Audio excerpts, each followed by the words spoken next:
Assalamualaikum warahmatullahi wabarakatuh. Perkenalkan, nama saya Ayu Soleha dengan NPM 2141174 dari kelas Manajemen 21 Gabungan.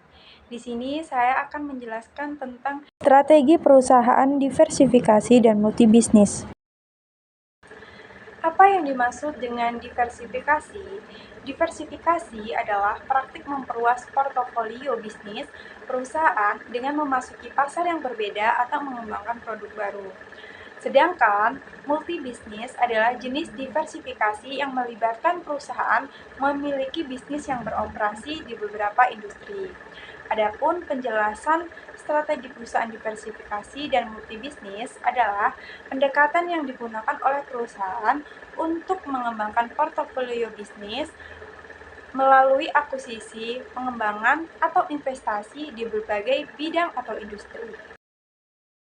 Selanjutnya, kita akan membahas tujuan, jenis-jenis, dan langkah-langkah implementasi strategi diversifikasi yang berhasil.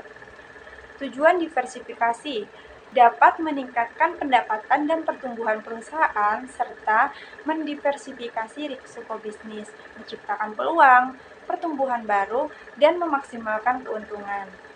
Adapun jenis-jenis diversifikasi, terdapat beberapa jenis diversifikasi yang dapat diterapkan. Ada diversifikasi konsentrik, horizontal, dan konglomerat. Berikut penjelasan mengenai diversifikasi konsentrik. Dalam diversifikasi konsentrik, perusahaan memperluas bisnisnya ke area yang terkait atau berkaitan dengan bisnis utamanya. Berarti bahwa perusahaan memasuki pasar atau mengembangkan produk yang masih memiliki kesamaan atau keterkaitan dengan bisnis intinya. Contohnya adalah produsen mobil yang memutuskan untuk memasuki pasar aksesoris mobil atau layanan perawatan mobil. Selanjutnya, diversifikasi horizontal. Dalam diversifikasi horizontal, perusahaan memasuki bisnis yang tidak berkaitan dengan bisnis utamanya, tetapi masih dalam industri yang sama. Dapat mencakup akuisisi perusahaan lain dalam industri yang sama atau ekspansi ke segmen pasar yang berbeda dalam industri yang ada. Misalnya, produsen pakaian yang memperluas bisnisnya dari pakaian kasual ke pakaian olahraga. Dan yang terakhir, ada diversifikasi konglomerat.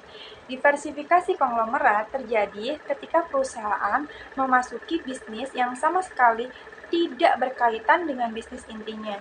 Perusahaan memasuki pasar yang benar-benar berbeda. Misalnya, produsen makanan yang memutuskan untuk mengakuisisi perusahaan teknologi. Adapun langkah-langkah implementasi.